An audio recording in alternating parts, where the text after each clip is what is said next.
Welcome to the acclaimed podcast, The Deep Dive, featuring your esteemed hosts, Andy Monitor and Drew Dinzik, powered by Bets. Welcome to The Deep Dive. Andy, we put a bow on the regular season previews yesterday, and which means we're basically already there. I mean, it's basically NFL regular season now, in my mind at least. We don't have any more previews to do. So happy to kind of be in this, in this time of the calendar year. I feel like I guess, before we welcome our guests. What, are you going to write me a poem? No. I feel like we really feeling I feel like we are in a good place in terms of relative to market. You know, like we did our homework. We were prepared. We didn't let the Olympics distract us. I'm not running around, trying to chase Little League World Series and, FCS football anymore. Like I'm dialed in on the NFL.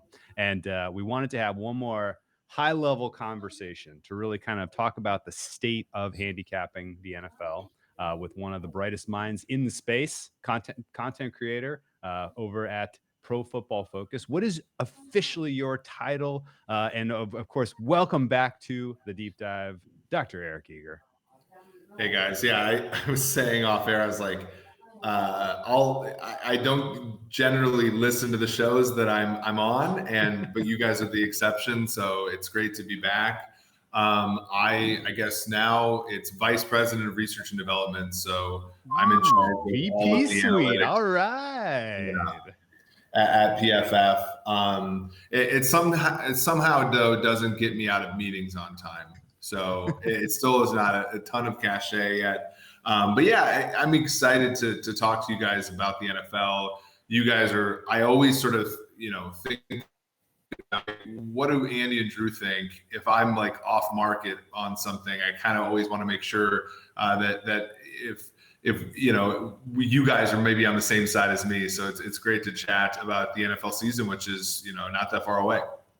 Yeah, we have a ton of conversations off the air too, in the DMs too, and it is good. Like, hell, we did a whole podcast on this last year, the year before. Honestly, it all runs together. It's like a super long marriage here with Drew.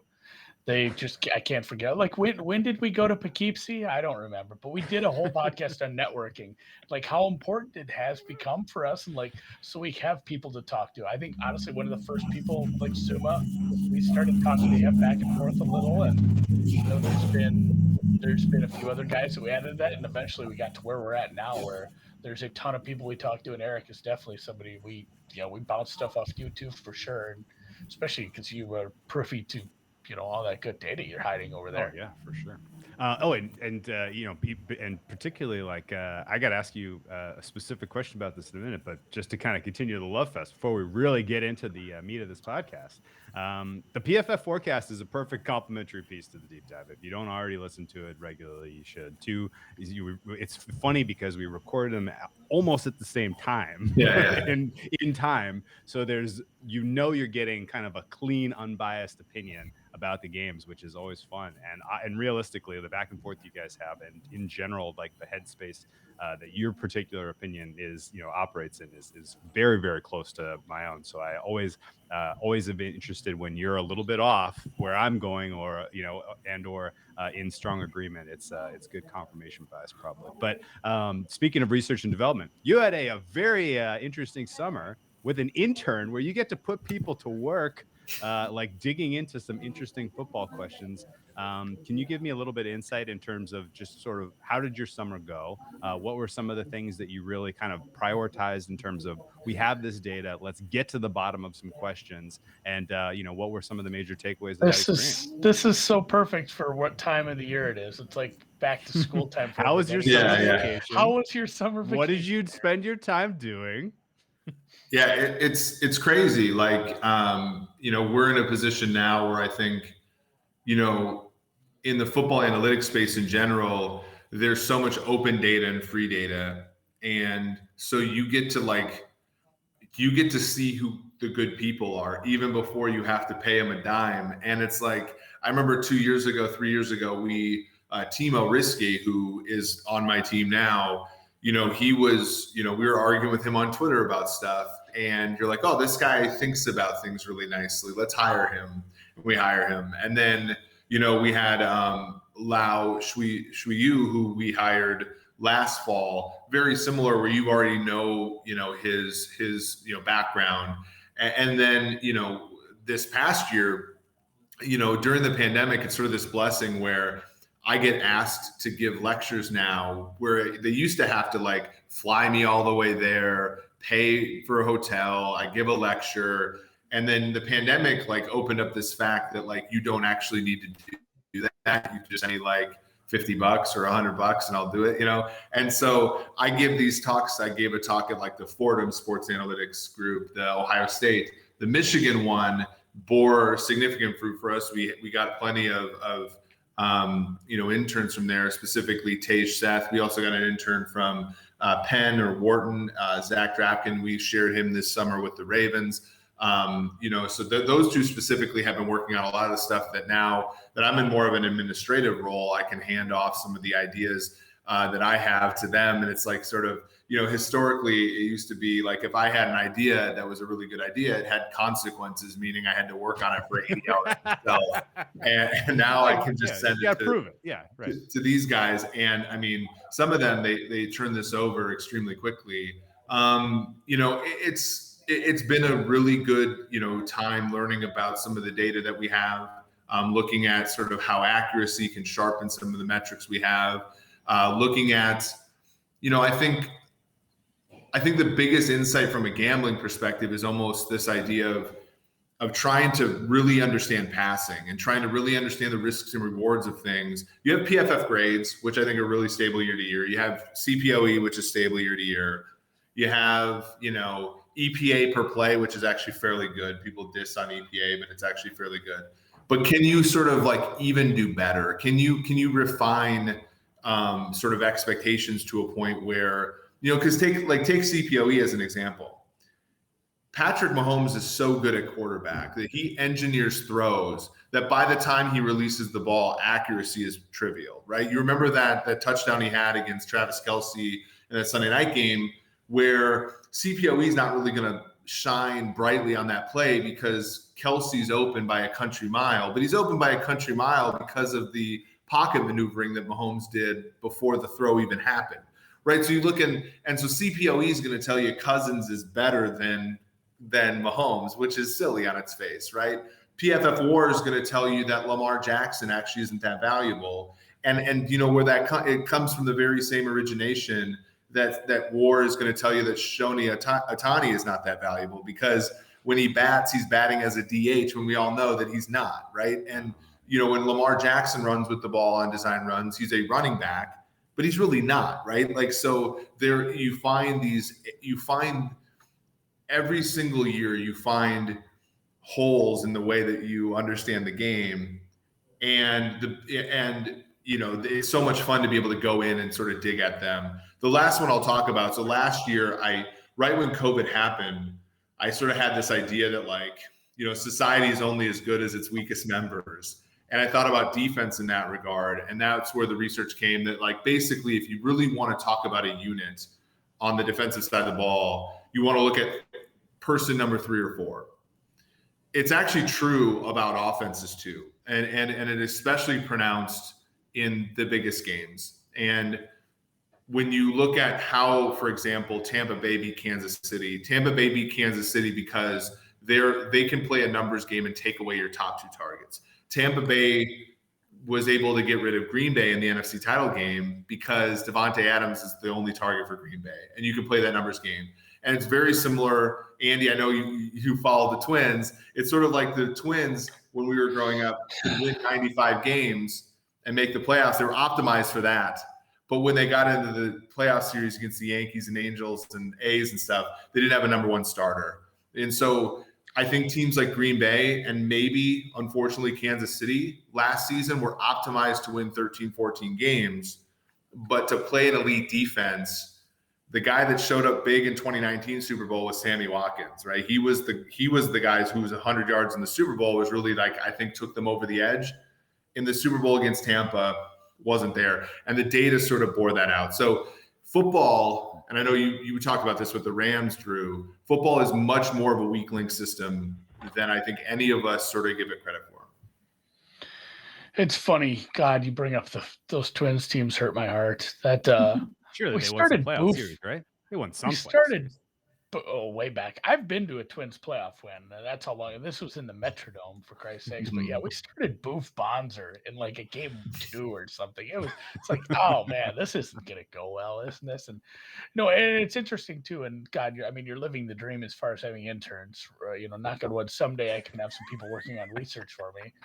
But I have just pages and pages of notes and lists and like ideas and hey, this thing, that thing that I want to get done. And a lot of it's like, oh, by the time I get to it, like, oh, that's been solved, or I don't understand what I even wrote down there. And it's funny, like I've moved on.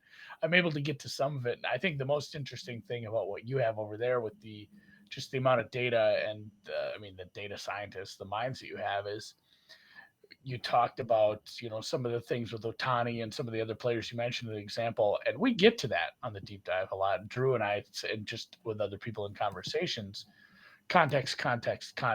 Like, we need context because numbers are lying to us here. And, if you look at this just at face value, you're going to come up with some incorrect conclusions. And a lot of times we put context to something, but we're doing it subjectively, just to the best of our ability. Like, hey, we have to know that the right tackle was out for the whole game. And we have to take these numbers for a grain of salt. But that's as far as we're able to go with it. I can't actually, maybe I could, honestly, maybe I'm doubting myself, but to be able to take that a couple steps further and do the research and actually get empirical evidence or some sort of stat-based, how much did that affect the run scheme? How much did that affect the quarterback? How much did that affect the play calling? Like, do we have enough with the data you have today in the NFL and what you guys have too? It's just, how much can you actually glean from that and then use that going forward? It's a brave new world. It's so much different, right? So like you think about the most successful public sort of betting system for football, let's say a decade ago was the Massey Peabody, right? And I feel like Massey Peabody did a great job of correcting for the overcorrection people had for individual players, right? Because that model, except for quarterback, was very at the team level.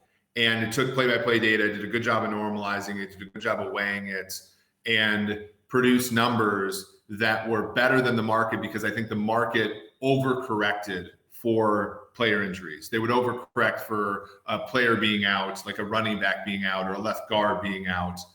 And we sort of swung in the other direction, right? Where nowadays, I think anybody can build a ELO system or a team level metric that, R squared with the Vegas line, like 0.85, right? And it's that extra 15%, which is like, well, the left guard's out for this particular team. And so like, let me give you guys a good example. So one of the things I've found, and a lot of this is actually like trying, because Andy, I don't actually think like we're that, like to that degree yet, where it's like this left guard in this scheme means this much. I think we could say this left guard in this scheme is worth this, or like is this good, but sample sizes are so small. Like we legitimately have 18 games in a Brandon Staley defense to work off of, and we do have plays, there are a lot of plays, but still a relatively small sample. Football, very much a wide data set and not a deep data set at this point. That makes sense. Yeah. But like what we can do, I think, is sort of think about, okay, what are key performance indicators and how do they evolve over time? Because I do think that is the frustration, right? Like you build up these ideas about football and over time football evolves, and that's what makes it beatable, I think, but it makes it frustrating. So like, 3 years ago, no one was talking about how much motion mattered, right? And, you didn't have teams that were running 50% of their plays involving motion, and you couldn't just draw a graph. And it's simple stuff. If you just draw a graph of points for and motion rate, it's noisy, but it's increasing.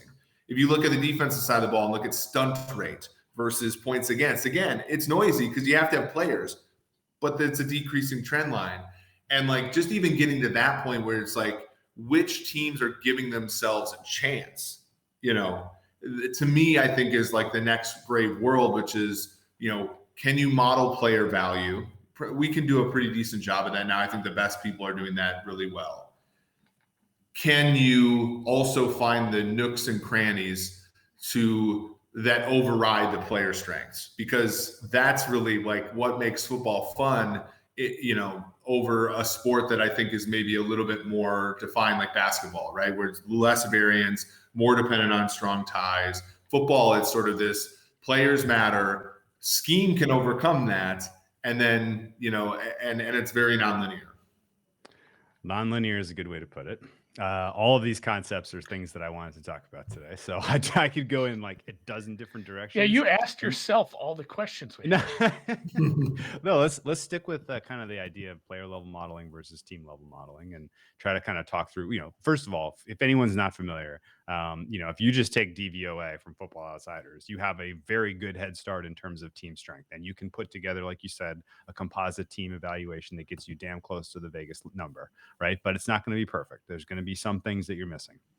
And, you know, for sure, if you have a bunch of team level data and it includes, you know, an all pro guard in there and you have a quarterback who needs interior pass pro to be his best self, and that guard happens to be out for this next game and you don't know exactly what to do with that information, then you're kind of stuck. And you just got to either pass the game or you end up making a bad bet because you see line value when it's, you know, when the market has adjusted for the fact that that guy may be out.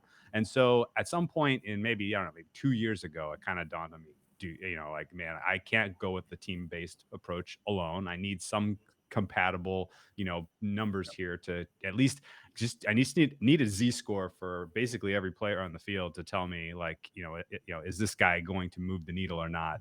And, you know, try to make it quantitative in some way, but it ultimately comes down to just, you know, kind of synthesizing in a mental model what the, you know, what the impact of a player would be, you know, in or out, you know, would mean. I mean, great example, Ali Marpet out for the Bucs last year, going playing up against the Saints in prime time. And I don't think that was the only reason I loved the Saints in that game, but it sure felt like that was the reason that the Buccaneers never had a chance. And it was like, you know, like if you have sort of, you know, specific weak links that you think, you know, no matter how good a player level model or even a team level model can capture, you know, that are sort of, you know, fuses, for lack of a better word, identified, you know, ahead of time, then, you know, you can kind of sidestep some of that.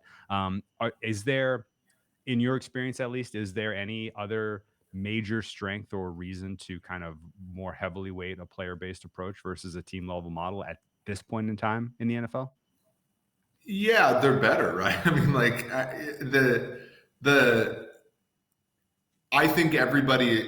think most people should try to ensemble models. So I think, so like for us, for example, or even like stuff I do internally, like when I'm doing, I have a broad model, right? And then so take like win probability, for example. Like a lot of times folks who do win probability models will predict using like a machine learning model, some sort of like XG boost or some sort of model, and they'll do it what's called top down, which is essentially give me the play structure. I'm going to give you the probability of winning that game at that time. And the appeal of that is that the error is bounded, right? The error is not going to be that big. You have the strength of sample size on your side. And so you leverage that. The problem with a model like that, and a problem with a model like that when it is in sports betting, is that sometimes that bounded area you have is not good enough, right? Like sports betting is the classic example that if you say something's 54 and it's 52, you're fucked, right? Like that's the issue, right? And 2% is not that big of an error. You know, and if I'm doing if I'm helping Chris with a broadcast at NBC and our, you know, the graphic says 72% when Tampa's really 70% to win, it's not a big deal, right? It's qualitatively fine and it works, right? But what if you're end of game, right? And you're the Ravens and the Ravens are a run first team and that thing compounds, right? So not only Or do you have a better run game than other teams, but you drain off more time than other teams, and so on and so forth? Then maybe something like a simulation or a bottoms-up approach works. The problem with bottoms-up approaches, and this is true in football, it was true when I was working in biology. The problem with bottoms-up approaches is that errors compound. And so if you make an error in your evaluation of left guard, then you make an error in your evaluation of offensive line, and then you make an error in your evaluation of quarterback, and then you make, and so like and so you can see the appeal of a top-down approach is that you can bound the error and you sort of know this. So that the best way to do this is to use the best of both worlds, right? Which is to, have team level. And so for us, like, you try to find a bunch of things that point in different directions, right? So EPA points in one direction. We talked about CPOE a second ago, but like maybe you have a model that's literally just the strength of the two quarterbacks and how that, it is in the Vegas spread. Sometimes you have a model that is completely player-based, using PFF grades or however you want to do it. Sometimes you have a model that's just ELO, right? Because ELO can get you, right? If your other four models are pointing in the wrong direction, ELO is sort of right on market, then you have to ask yourself who's wrong. And like, that's essentially, the idea of the James Swarkey, the wisdom of the crowds.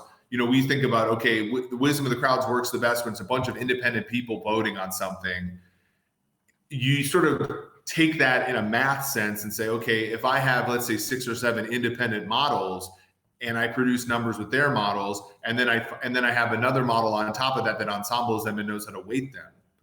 And then I get my number that way. To me, that's the best approach, because I think that it's going to avoid overfitting the best. It's going to deal with errors the best.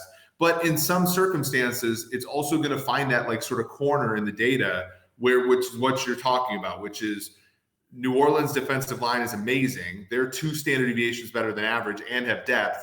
And Tampa's offensive line is now below league average because of this one play. That difference, right, can scoot you off of a key number and actually get you to make a bet. That checks out. A real quick follow-up. You're basically saying kind of rebuild the market in and of itself, because that is what we have at the end of the day. The bookmakers are shaping these prices based on, action, and the action is derived by people who are coming up with their own numbers in all these different ways. And so any kind of market price really reflects the weighted average of 10,000 opinions, and they've all gotten to their opinions in different, through different avenues. And the bookmaker is weighting everybody's opinion based on how good they are at predicting games, so it does, you're basically saying, build an ensemble that kind of recreates market in general. But also, if you have that before the market gets to its fair price, then directionality, which way it's going. That's one of the more valuable tools you can have as a sports bettor. That's too, like, just honestly, anyone who hasn't read that, Surowecki, is that how you say his name? I'm not great with his name. I feel like I glued all the vowels together to give my. It's like I top down Surowecki. I'm not 100% sure. It's called Andy. I top down the name, so I bound it. Top down the name. Either the book is called just Wisdom of the Crowd, but some of the stuff, even just you'll see anecdotal.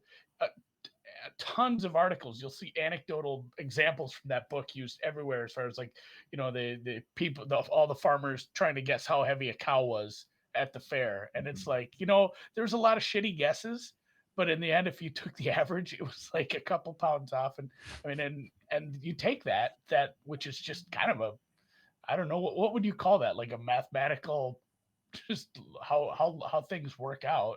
Yeah. And you take that, and then you put people on the other side of it, like the people that are risk managing this, that are actually able to weight the guesses and make it even sharper. Like, yeah, that is how these markets become so efficient so quickly, because the wisdom of the crowd is awful smart eventually.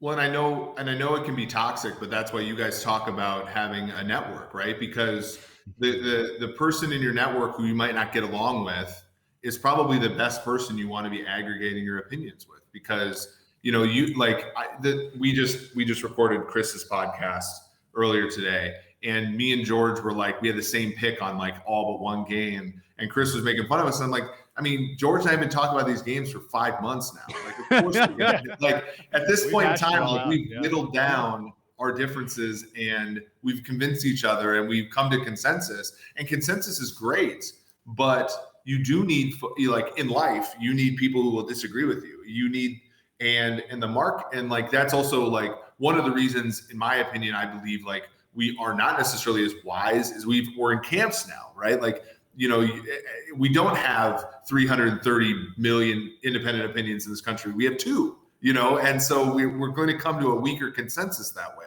And I think that the same thing's true in sports betting, where I think that that's why, you know, in like, unlike most communities, I think the community does embrace different opinions, because the different opinions have been shown to be valuable. And even though you might not agree with somebody on X, Y, and Z, or in X, Y, and Z components of their life, you do agree with their opinion betting sports, because it's going to have value. And I think models are the same way. Like so for example, I built a coaching model that basically on a play-for-play level says, how good are the players on the field? What would you expect the EPA to be on that play? And what was the EPA on that play? And how frequent did the play happen? I don't want to really count Hail Marys and stuff like that that often. And that model, basically, when you look at the Vegas spread, can, you know, account for 40% of the variance in the Vegas spread, which is very low compared to other things.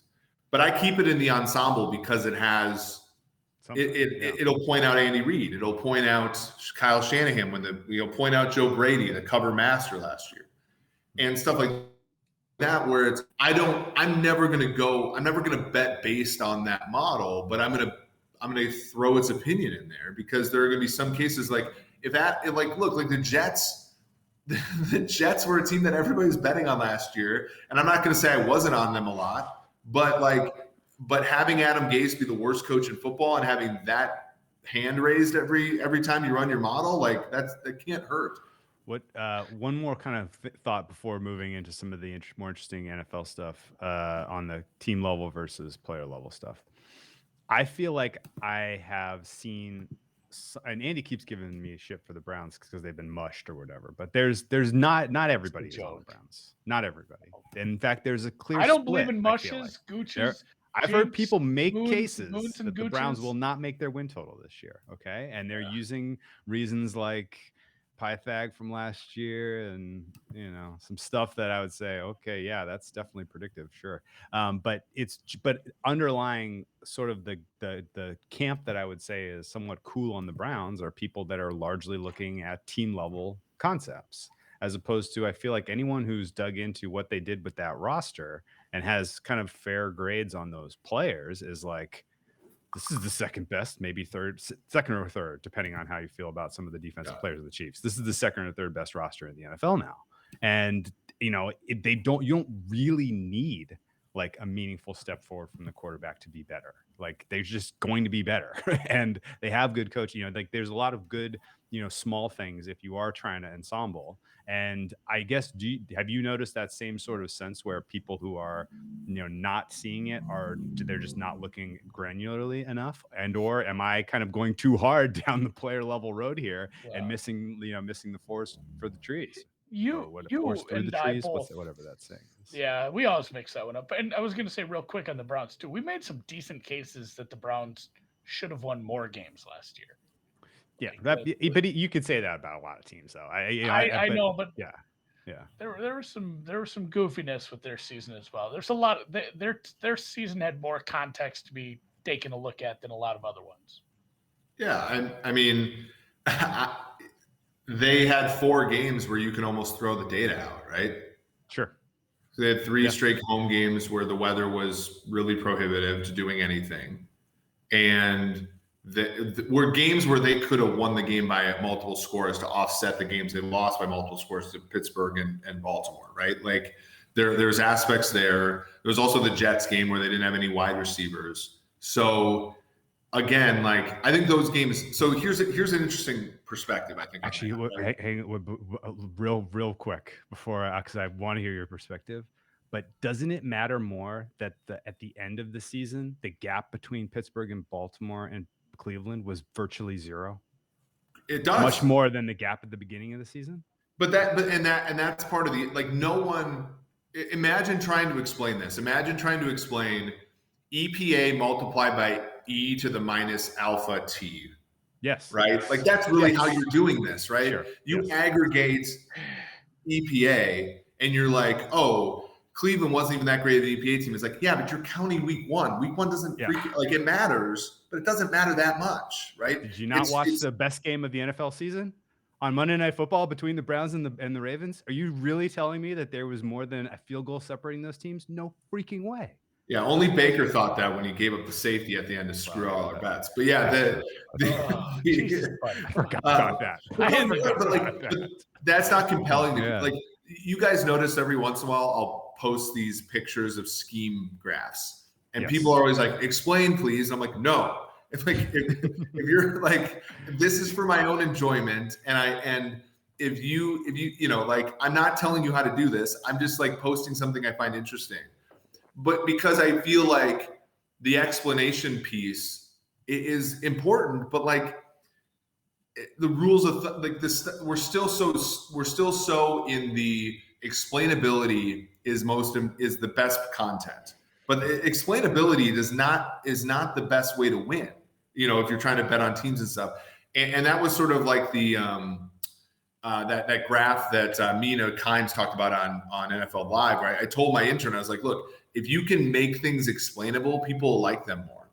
And that doesn't necessarily mean that they have the best information, right? So he tweeted out the whole, like, the expected points on Jameis's interceptions was really low, meaning he's only throwing interceptions in desperation time. And that's like interesting, but not necessarily carrying with it the context that it needs, right? Like if you have low expected point situations, it might be because you were ass on first and second down yourself. Yeah, you were creating the expectations being low, and et cetera, right? Like, but you're right. Like the most elementary thing, it's like Rivera's second coach of the year. Week one is e to the minus 17 times some constant, less valuable or more as valuable, I guess, as week 17, right? And sometimes week 17 doesn't matter because no one's playing starters. Like there's all this context that I think if you sort of shake it down a little bit and then also look at like where were the Browns weak last year? They were weak in weakling systems, and then they go get Troy Hill, Jeremiah Owusu-Koramoah, Grant Delpit, and John Johnson. And then they go at a strong link system and get a guy who has extremely high ceiling in Jadeveon Clowney.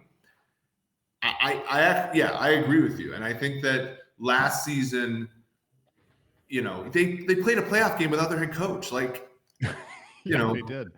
I agree. We have more projected wins for Cleveland than we do Baltimore. And I think it's because Baltimore's weak link on offense and defense. And that's hard to win with. Yeah, no, that's a very that kind of goes to the question that I posed to you in the chat earlier today. And I mean, I feel like you almost nailed it already, but I think that is the biggest thing that once people start looking at, I mean, just like PFF player grades, and that's the sort of stuff. And my camera has done a thing where my hair is like purple now. This is awesome. But once people go to player grades, and they start looking at it, they're like, oh, that's fine and dandy. But like, I mean, let's talk about the Rams because we talked about them yesterday. And you start like, yeah, Aaron Donald's player grade is super high. And that's the problem I originally had with like player grades is like, yes, you have a really, really good player, but he's also part of a positional group who is part of a defense or an offense, who is part of a scheme that is run by several men on the, calling it from the box and stuff too. And it turns into a much bigger problem than this guy's a 92. It is. And how are you starting to marry some of that stuff?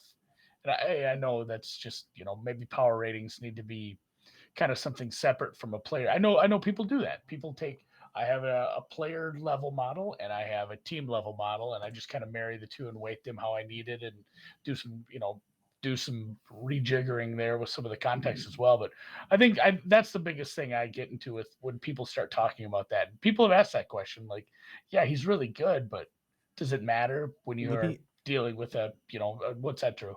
I'm going to add to this with a specific example, and it's Josh Allen last year and his quarterback grade, right? Josh Allen's quarterback grade last year was amazing. He's an amazing player. Expectations for him this season are high, although looking at his MVP prices, his season-long props, they're not out of bounds. Like they look spot on. Market is on to this. There's no bet to be made, in my opinion. But his success was really born out of some combination of the weapons they put around him, the scheme he was in, and then his own personal talent level, which can be measured. You can use sort of like the stats bomb plot if you want in terms of what his skills were. And, they were all great except for accuracy, and he fixed that one. And now he's out. Now he's like, it covers everything. Right. And I guess if you just take, because we know this, look, Tom Brady's a great example too. You took him on the Patriots with no weapons. He looked like his career was over. You put him on the Bucs with the best weapons in the world. And at the beginning of the season, when the scheme that didn't fit him, it still wasn't great. But by the end of the season, he was back at like all pro level, like the way you would grade him. Right. And so I guess if you're going to try to marry these concepts and to come up with like a quarterback performance grade, like EPA per play reflects all of this stuff. Right. And you can't, you're not going to fall on your expected number just based on talent alone if your weapons aren't there, and similarly if your coaching isn't there, right? Do you have some concept of how to distribute those, from a contribution standpoint? Yeah, to answer sort of the first point, I agree with what you guys say 100%. Like, I don't look like we have we're a company with many tentacles, and there's an aspect where the average football fan just wants to see one of their players and a stat on that player, and we give that to them. Sure. I try my best as a messenger not to be like, this means this when it doesn't mean that. And I think that that's important because, as you guys have pointed out, that can lead you astray if you don't have the proper context. I think, and this is sort of, this sort of gets to where you really do have to try your best, and it's impossible to do so, and it changes over time, but you have to do your best to normalize by context and then be able to fold that context back in. And that's really the hardest thing. So take Justin Herbert, for example. So Justin Herbert had a 99 pass, I'm going to use passer rating just because I remember it, but all the same is true about the statistics too. He had a 99 passer rating last year when under pressure. He had a 97, I believe, when clean. And we know that passer rating or any other statistic when pressured is extremely noisy. It's the batting average on balls in play for quarterback play in the NFL. And the other stuff is sort of three outcomes. However, Herbert was pressured more than any quarterback in all of football. And so the question becomes, okay, and again, this is too simple because all of these other things have tentacles to them that you can also normalize for. But let's just assume the only thing you knew about a quarterback was pressure clean. You have to make a projection about how that new offensive line is going to lower that pressure rate. And then you can't be so silly as to say, well, Herbert's going to stay the same when clean. And just add a humongous noise term or just call him league average when pressured. That's going to cause Herbert to be a quarterback 20 this year. Yeah. Right? You have to factor in that, well, being clean more often probably makes you better at it. Being a second-year player probably makes you better at being a clean pocket passer, although they're adding a new offensive coordinator, so that adds a wrinkle to it. I'm still on the Herbert might regress side because of that. But you have to untangle the context, right? Look at how the quarterback played when everything is stripped down, but then you have to pile the context back in. And I think that's what people don't do. So take CPOE, for example. CPOE says, strip away everything, down, distance, separation, what kind of lead you have. I don't remember what goes in exactly all the CPOE models. And then take how he did over expected, and that's his number. But then if a guy like Kirk Cousins ranks second in that, and you're not then telling me, oh yeah, Kirk puts himself in these shitty positions so that his completion percentage, expected completion percentage is low, and you try to use that in a betting model, you're going to lose because you don't have that context put in there. The best way to say it is to say, okay, let's strip away all the stuff he can't control, but let's try to find a model for that so that we can know what to add that to. And to me, that's like what it would miss, for example, about a Mahomes. Like the fact is, you know, when Tage and those guys were doing the CPOE said doing it with our charting data, it's like plot the expected completion percentage. That's going to tell you a lot. That's going to tell you about the circumstances that either he or his coach is putting him in for you to even evaluate from. And that's the important thing. And I think, you know, like let's say you have a PFF Elite subscription, you just have the player grades. We are adding a lot of context in there. So, for example, if you want to bet interception props, we have turnover-worthy play rate, which is a way better way of modeling that. But like you really do in many ways have to get to the play-by-play level to really strip away context so that you can avoid some of the errors that Andy was talking about, which is just looking at it and saying that guy's a 92, right? Because, you know, Orlando Brown on the Ravens is going to be a different player than Orlando Brown on the Chiefs. I'll just say that.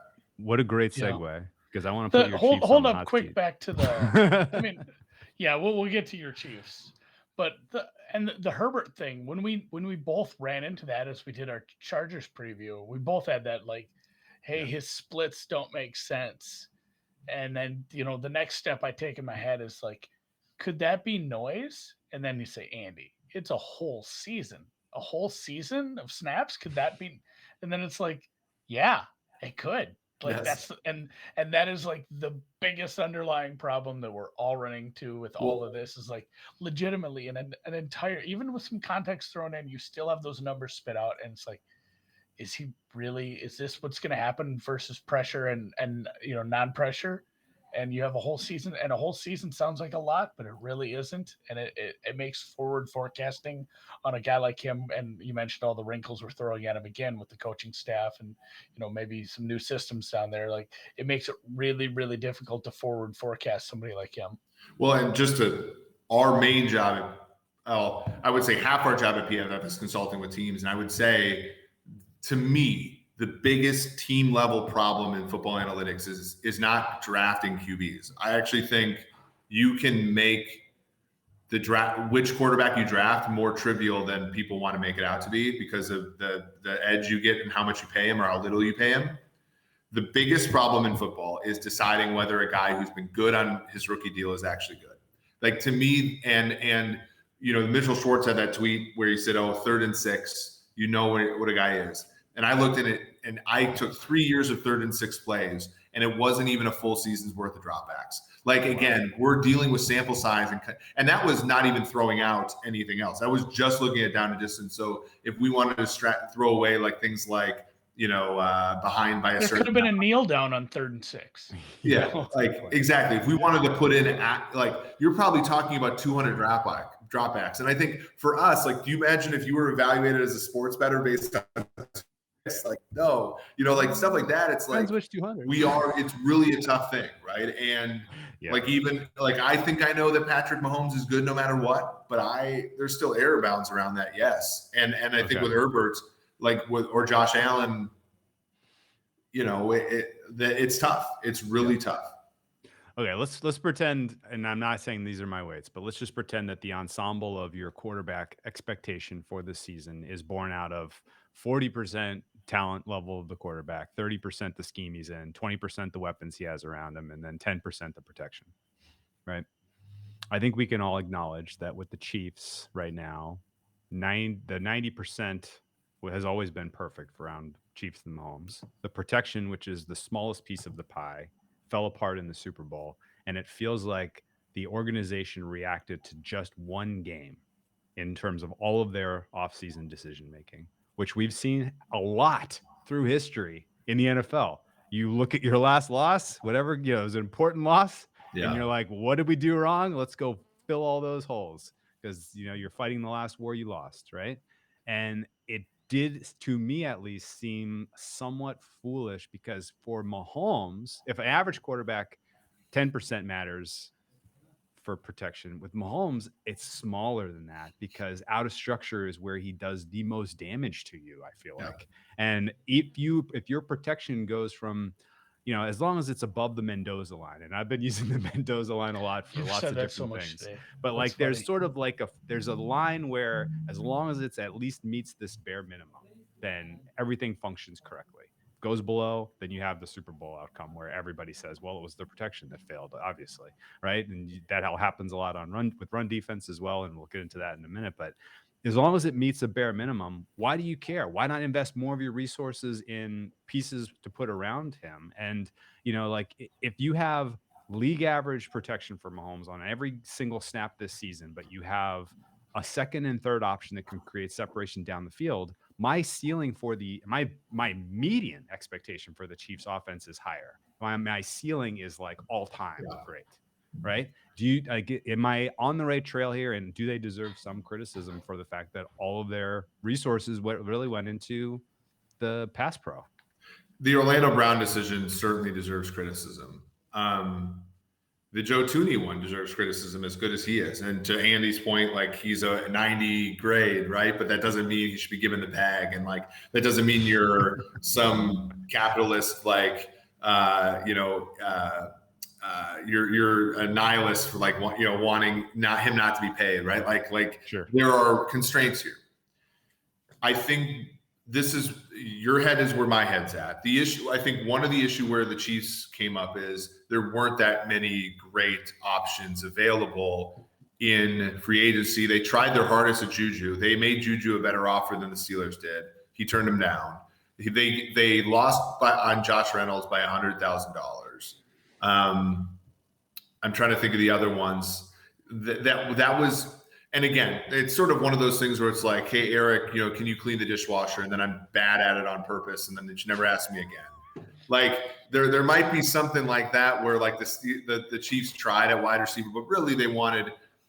And so in that regard, like, I think that they overpaid. Now, the thing about the Chiefs, and I think this is going to be frustrating if you root for any other team in the NFL. They have had their success, 3 straight AFC title games at home, 2 Super Bowls, 1 win, despite drafting like awful for the last 3 years. Like, if you look at their drafts, in addition to just like dumping picks on a guy like Frank Clark, they just have not done well in the draft. And weirdly, the Mahomes contract is so team friendly that I think one of the things that the Chiefs were thinking about with doing this is what Pat wants. And Pat has already given us a certain amount of surplus value just from the contracts itself, that we're going to pay it back a little bit, because these are negative EV moves. Spending that much money on a guard's negative EV, spending that draft capital and then not securing Orlando Brown to a contract, leaving that open, is a very bad decision in my opinion. But do you think ultimately Trey Smith ends up better than Joe Thuney? Well, that's what and so in weird Chiefs fashion, what ends up happening is they get 2 offensive linemen who are going to be on rookie deals who beat out veterans. And then if you count Lucas Niang, who's on the first year of his rookie deal, last year he would have been a rookie, but he sat out because of COVID. In a weird way, if you overspend at left tackle, left guard, but then you somehow hit on center, right guard, right tackle on rookie deals for 4 years of cost control, it almost works out in the wash. And if that happens for the Chiefs, it's a humongous stroke of luck that they probably don't deserve. And it might overcome a multitude of sins here, but the process wasn't the greatest. It's amazing the 2 most important positions in the field, quarterback and head coach, probably. Not close either. And it's not close. And then you start going to linemen, but it's amazing what just absolutely being super blessed in both those, like you said, I like how you phrased it, overcoming a multitude of sins, like that will absolutely do it. And I mean, I feel like it's almost the Patriots model, even though you don't feel like the Chiefs and the Chiefs now and the Patriots of yesteryear, it's hard, like those aren't, comparable outside of the success, but they had a really, really high-end coach with a really good coaching staff and a really, really good quarterback. And they really didn't draft well for many, many years. They had some nice trades. Like, you can definitely give them credit for fleecing the Raiders a multitude of times again. But it did hide a lot of the sins. Like, people didn't give a shit that the Patriots couldn't draft. And the Patriots, honestly, it was kind of almost part of their philosophy, where they were like, we're just going to take a bunch of shots. Doesn't matter, because we have the rest of this figured out. And we don't think it's a big part of the equation. But yeah, that'll be something too. If honestly, if you're like a fan of anyone else in the AFC West, this kind of has to piss you off, This is just like Yeah, working out. It's like when you hear the numbers for like, this is how much billionaires made while the stock market tanked at the beginning. Outside of injury, is there something about the Chiefs that you think could unwind their season? Yeah, there's two actually. And this is the first time since the Mahomes era where I think they can win with defense.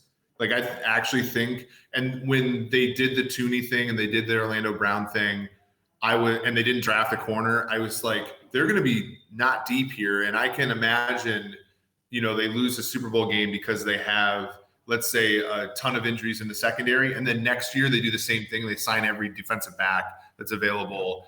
And like, again, playing whack-a-mole with their roster.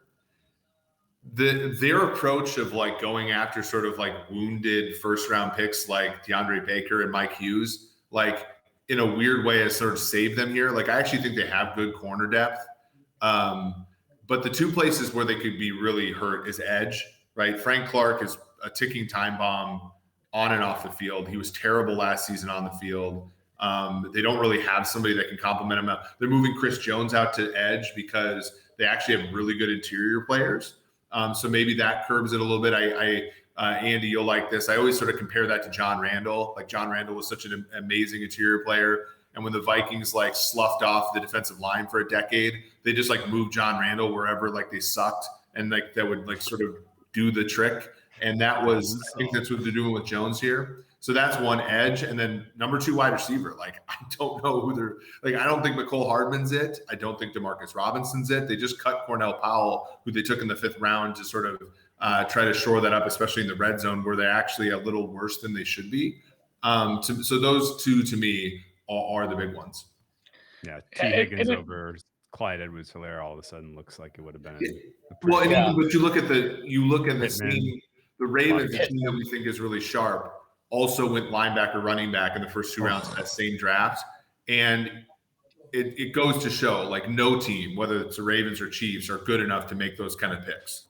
Yeah, you're absolutely right. Absolutely right. Yeah, and the second wide receiver part too, we got stuck on that a little. It's like, oh, McCole Hardman, it was nice. It was a nice preseason, but does that translate? Like, is he a legit number 2 guy in a, people shit on Sammy Watkins, and that hurts my heart because like he legitimately has a place in a really good offense, and he does a lot of things right. It's just Sammy Watkins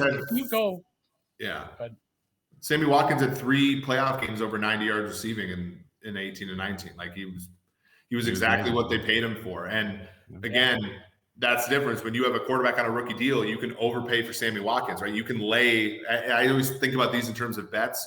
When your quarterback's a rookie deal guy, right? The parlay is a bunch. You can parlay the other half of that card with a bunch of minus 400s, right? Yeah. So but when your quarterback's Kirk Cousins, he might be a minus 300, but the rest of the roster, you're parlaying even money bets, and that's going to lose as a bet. So that's kind of how I think. And Watkins was a minus 300 to be good enough when you needed him, and that was exactly what he was in most cases. And that's where going second wide receiver by committee is just something that it's like, oh, all these guys could contribute a little. It just never works. Yeah, and it never works for a bunch of reasons we won't get into. But yeah, I was about to say maybe it'll work for us. Maybe it'll work for us. We have a lot. Yeah, we're just clear out a spot in like October or November. We got to have you back. We're not getting through this whole list. Well, let's pivot to coaching real quick because I'm curious what your current. Yeah, I want to hit on this one for sure. In general, right now, I'm almost only looking really at offensive scheme and trying to kind of dial that part of my understanding about these staffs in. And there's a good amount right now that are in no man's land of we don't really know yet because they just haven't actually put anything on tape, so we just don't know.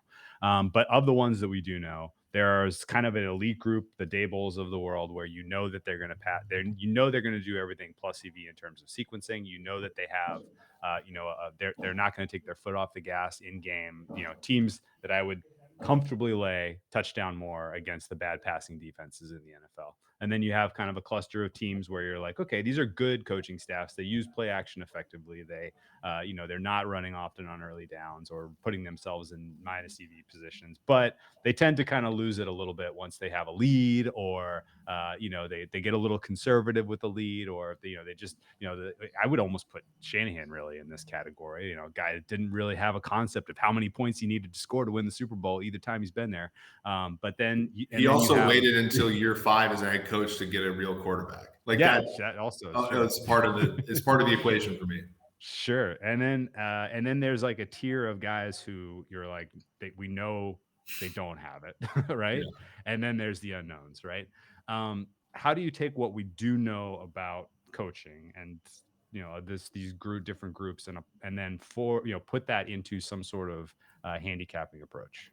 Yeah, I mean, I told you guys about sort of what I do on a play level for coaching effectiveness, which is grade the players. How did you do? How did you do above expectation? To me, like that shows, like I'm on the Jets this year, and it's because Robert Saleh actually graded better for me last year than he did in the Super Bowl year. You look at that defense is fairly good, despite the fact that no one was left on it, and they had a tough schedule of teams they played against. And for the most part, they got rolled by Buffalo, but Buffalo's a great offense. They did well. And so he's not calling plays in New York, but I'm sort of thinking this is a guy that elevates the play around. Like I sort of think about it as, does he get what you expect out of the players? Does he elevate or does he detract? And so that's one way. And those go just in regular math models as these numbers. And they're kind of like they're Z-scores in some ways, like you're talking about. And they're very much of the EPA ilk, where if you're positive, you're good. If you're negative, you're bad. Then there's what I call scheme uniqueness is what I use. So basically what I'll do is I'll take the swath of like scheme data we have. So think about percentage of time you run 21 personnel, percentage of time you run play action, percentage of the time defensively, let's say you show the same coverage that you play pre-snap. It's actually it's the play action of defense. I take those and I put it through what's called principal component analysis, basically saying that like the coaches that do one smart thing will often do a lot of other smart things. You don't want to triple count it. So you put it through that, and then you say, okay, how far away from the middle are you? And again, some people are far away from the middle for being dog shit, but generally speaking, like most of the people who are far away from the middle are sort of like reaching for new things. And that carries some signal. It's a percent or two, but like I said before, like we're working with a percent or two. And so I combine those two things into what I work with. And that, generally speaking, it will point sometimes in a different direction what you think. And that's what you really want, right? If you're 2 points off the betting market and a coach is 2 points worse, like that, you want that back to the market and it'll tell you not to bet it, because that's an important part. So that's kind of how I do it from just like a modeling perspective, where I'm running the algorithm every single week and it spits out a number. This is one of that's how I come up with that kind of number. Okay. Any fairness to guys who are like fighting for their jobs and make compounding error? Yeah, you're probably double counting on that too, like for nagging things. Yeah, I actually haven't looked that deeply, but that's a pretty good question. Because it's weird. Like I can't remember who said this. I mean, it might have been. I'm trying to think of the betting podcast it was. Maybe it could have been Suma, I think, who was talking about big point spreads, and it was like 10 years ago you could bet on humongous underdogs because coaches were more likely. And we give coaches shit now because they make bad decisions. But even way back in the day, you had coaches kicking field goals down 4, with 2 minutes left and playing defense. And it's like, no one does that anymore. But like dogs are going to cover if coaches act that way more, right? And so there is maybe something to sort of like not John Fox.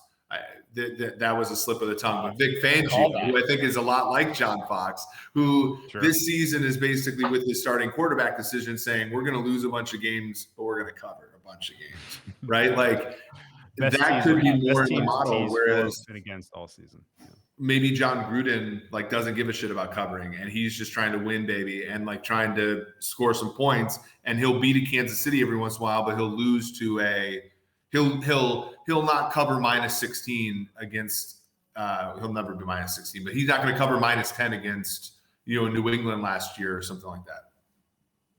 And again, back to your point about how small those edges are that you're finding with, like, if you can find signal in anything, the way this is done, again, it's tough because a lot of it, the crux of it is just probably power numbers, really. But all those little nudges that you can get, it just, they can take you one way. Like if you start weighing little things like that and, if you don't build it already into your power numbers, I suppose, because some people do with that, but it doesn't take a lot to take an almost bet to a bet if you have several different little nudges like that, even if it is just, a percentage or two here that this coach is just going to be making better decisions, because if your number is close to being whatever threshold you set for, I need this big of an edge to make this bet to overcome the vig to win long term, and then on top of it, the coach kind of stinks, it's probably going to be for your benefit long term to just leave those alone.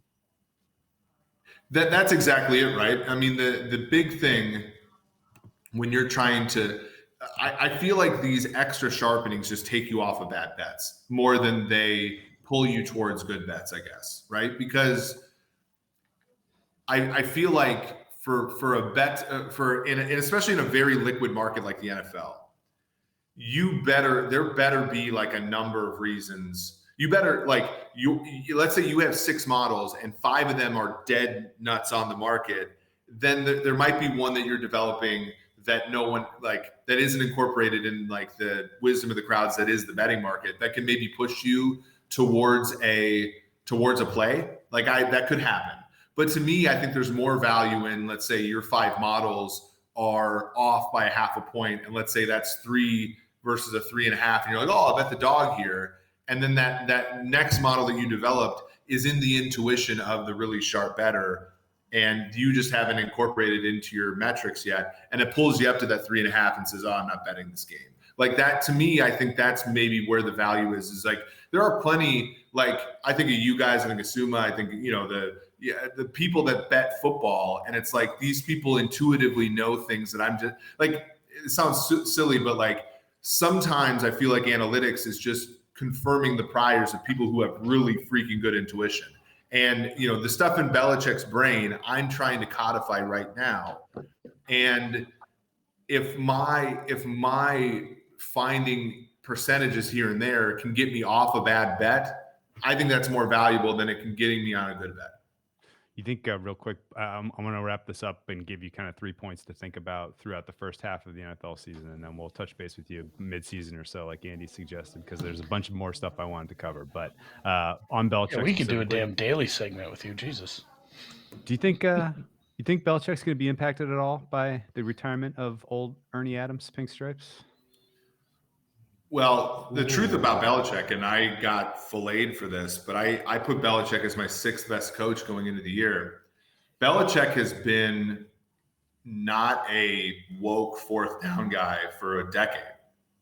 Yeah. I think so I have to I always have to come back to this football guy thing where I think Pete Carroll is terrible tactically, but I think he's actually really good at getting players to play above and beyond where their baseline ability is. That is an absolute perfect characterization. And Belichick, I think, is great at a number of things, but Matt LaFleur laps the guy on in-game decision. Now, the NFC Championship game notwithstanding, and I even think what I think happened in that game was that their analytics people just had a bad model. And you don't, the Deck Prism guys are super sharp, and they agreed with him. So there's very much a chance that their internals said kick a field goal down 8 with a Hall of Fame quarterback from the 10, right outside the 2-minute warning, where the kick returner blundered and gave them that second. I don't agree with it, but I actually think that they were probably following analytics. I just think that model was wrong. You know what I'm saying? I think Matt LaFleur laps a lot of in-game stuff that Belichick does already. I think John Harbaugh's a Hall of Fame coach already, and he was sort of second fiddle to Belichick. I think he's leapfrogged the guy in game now. I think Andy is similar. Andy Reid is not quite there on the fourth down stuff, but man, does he evolve better than the league evolves.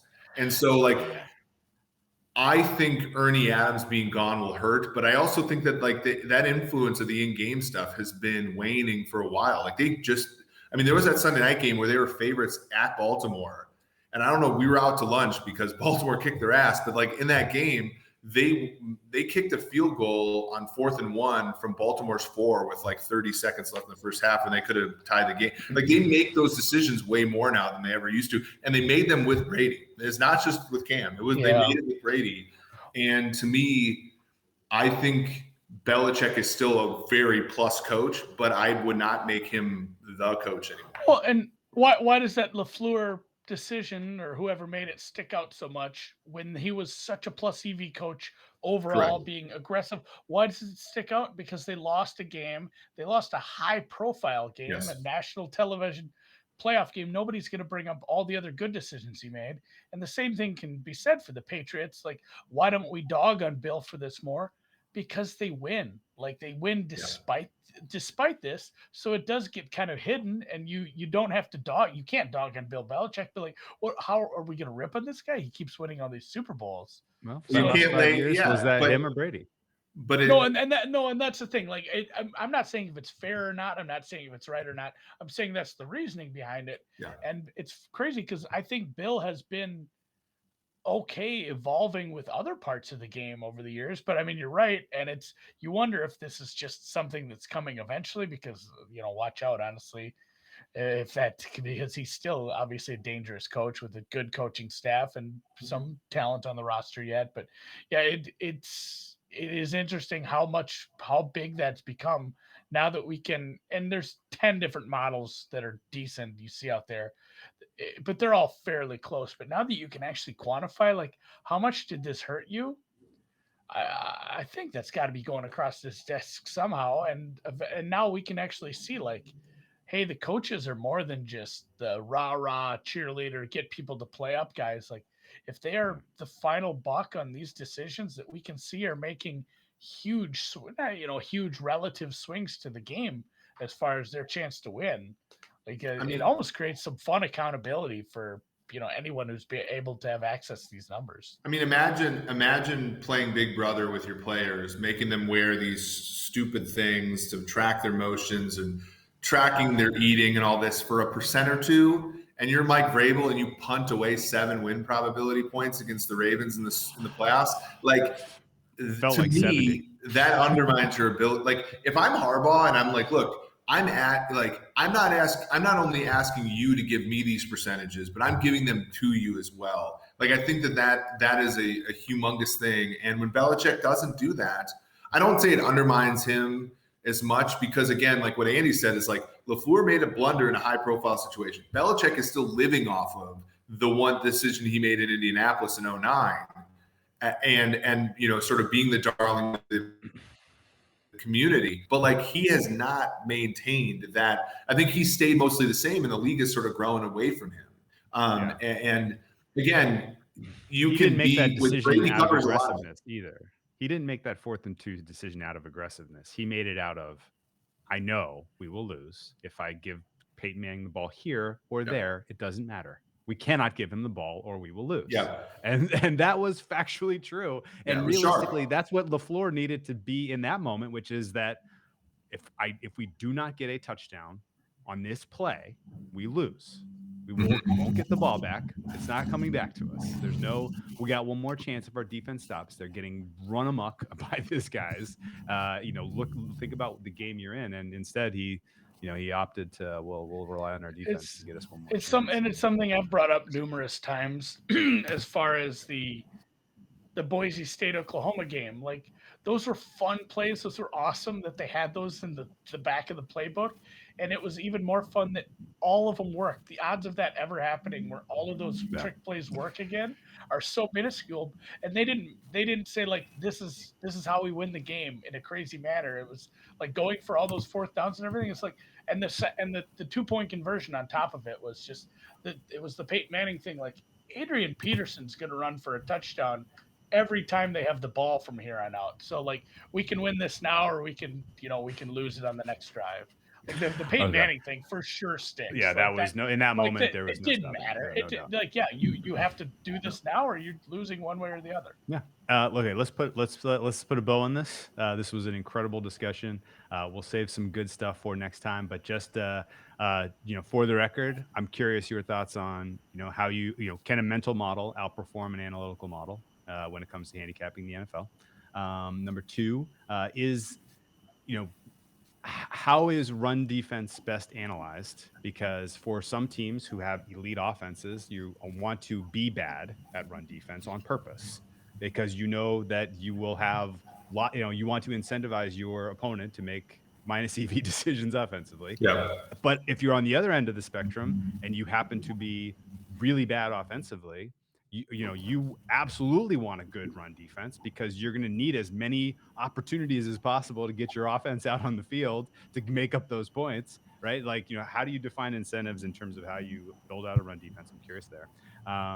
Similarly, we'll definitely want to talk more about how you put together a composite rating for a quarterback. That's one thing that's killing me here. And then, offense. Is offense just a matter of misdirection at this point? Is that all there is? Yeah. So, all right. Well, where can people find all of your brilliant work and all of your commentary on the NFL? So I'm on Twitter at PFF_Eric. I do want to plug one article, because this did force me to change the way I think.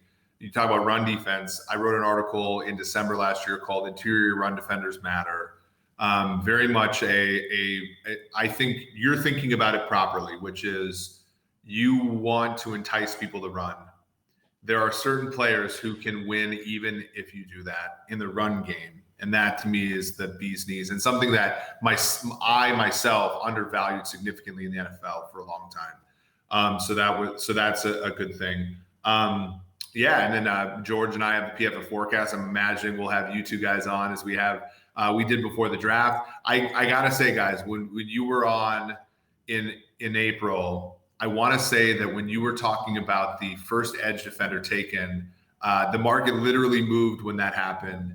I thought that was really hilarious. I thought that was great, right? Like you guys were very in tune with things, and it was such a fun discussion. Every time you come on our show, it's great too. So hoping to do that soon. But yeah, that's as you guys said. I think if you listen to this show and you listen to me and George's show, you get a pretty cool coverage of the league. You're bounding the problem. Thank you. And you know what we need to do? We need to get George on, and we will late in the season, sure. if the Niners are, because he will be just insufferable if the Niners are good, and the soft schedule is just leading to honestly the kind of an unintended consequence of the soft 49ers schedule is a terrible George come like December. Like, we'll have to have him on, come talk some victory laps. Man, he's cranky today, and the season hasn't even started, so I can't imagine the variance. I'm frustrated about what they're doing. I don't even care about the team winning or losing. It's frustrating. Yeah. Okay. Well, good stuff. Let's wrap here, and best of luck to you this season. Keep up the great work, and we will see you on the flip side.